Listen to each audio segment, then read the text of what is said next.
हर हर महादेव भक्तों, जय श्री श्याम भक्तों। सर्वप्रथम आप सभी का आपके अपने भक्ति चैनल श्री राधे वाइब्स में हार्दिक स्वागत है।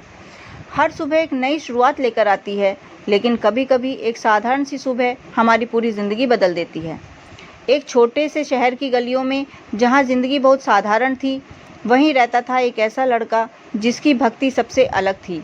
ना उसे बड़े मंत्र आते थे, ना ही पूजा की जटिल विधियाँ, लेकिन उसके दिल में भगवान के लिए एक सच्ची और निष्कलंक श्रद्धा थी। वह भगवान को सिर्फ पूजता नहीं था, बल्कि उनसे बात करता था, उन्हें अपना मित्र मानता था। कहते हैं, जब भक्ति सच्ची हो तो भगवान खुद भक्त की परीक्षा लेने आते हैं, लेकिन वो कब किस रूप में हमारे सामने आ जाएं, यह कोई नहीं जानता। और जब वो आते हैं तो सिर्फ देखने नहीं, बल्कि हमारी सच्चाई को परखने आते हैं। यह कहानी है एक ऐसे ही सरल और सच्चे भक्त की, जिसकी एक छोटी सी भक्ति ने भगवान को भी उसकी ओर खींच लिया।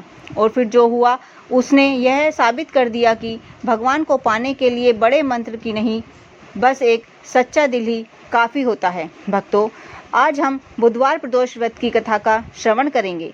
यह व्रत भगवान शिव के साथ साथ भगवान गणपति जी को भी अत्यधिक प्रिय होता है। अतः इस व्रत को करने और उसकी कथा कहने और सुनने से हमें भगवान शिव, माता पार्वती के साथ साथ गणपति भगवान का भी आशीर्वाद प्राप्त होता है। तो आइए एक साथ मिलकर इस कथा का श्रवण पूरी श्रद्धा और विश्वास के साथ करते हैं।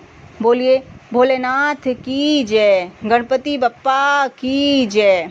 एक छोटे से शहर की गलियों में मोहन नाम का एक साधारण सा लड़का रहता था।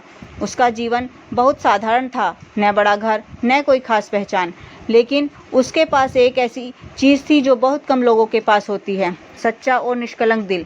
मोहन भगवान शिव का भक्त था, लेकिन उसकी भक्ति बाकी लोगों से बिल्कुल अलग थी। उसे बड़े बड़े मंत्र नहीं आते थे, न ही उसे पूजा की जटिल विधियाँ पता थीं। वह रोज़ सुबह मंदिर जाता, शिवलिंग के सामने बैठता और बस मुस्कुराकर कहता, भोलेनाथ, आज मेरा दिन अच्छा बना देना।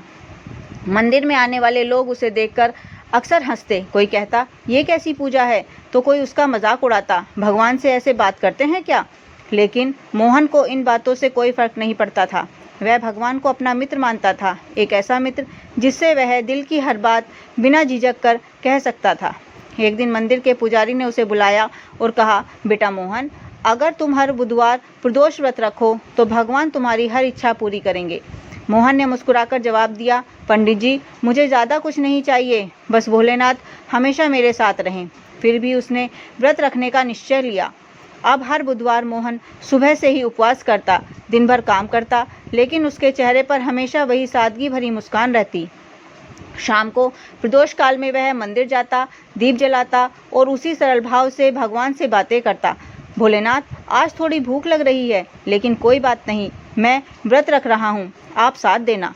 उसकी यह मासूम और सच्ची भक्ति जैसे सीधे भगवान तक पहुँचती थी। एक दिन बुधवार को प्रदोष काल का समय था, सूरज ढल रहा था और हल्की ठंडी हवा चल रही थी। मोहन मंदिर जाने के लिए निकला। उसके हाथ में एक छोटी सी रोटी थी, जिसे वह व्रत खोलने के लिए लेकर जा रहा था।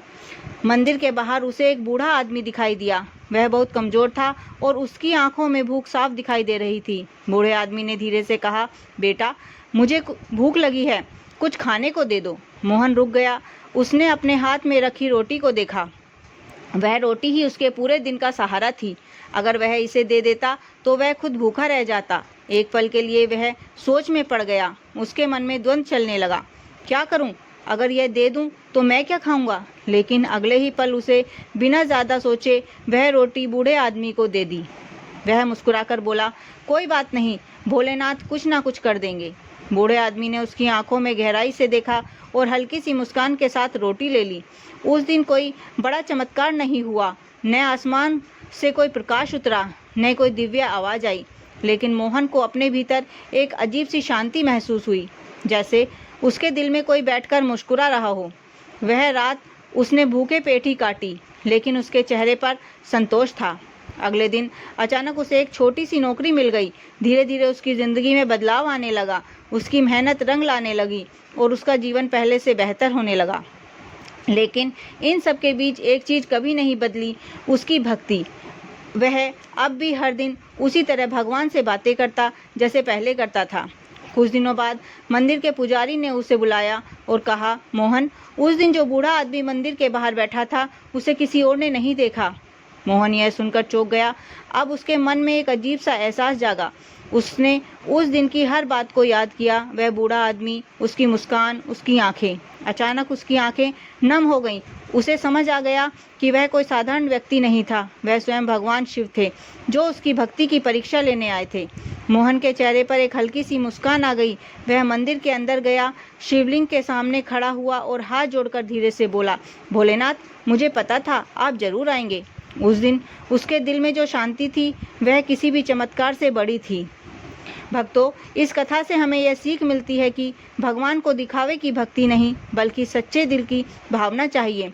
प्रदोष व्रत का असली अर्थ सिर्फ उपवास करना नहीं बल्कि त्याग, सेवा और सच्ची श्रद्धा है। जब हम किसी जरूरतमंद की मदद करते हैं तब हम वास्तव में भगवान की ही सेवा करते हैं। बोलिए गणपति बप्पा की जय। बोलिए महादेव भगवान की जय। कथा संपन्न हुई। भक्तों, यदि आपको यह कथा पसंद आई हो तो इस वीडियो को लाइक करें और अपने आसपास के सभी भक्तों के साथ साझा करें ताकि सभी भगवान का आशीर्वाद प्राप्त कर सकें। हर हर महादेव। राधे राधे।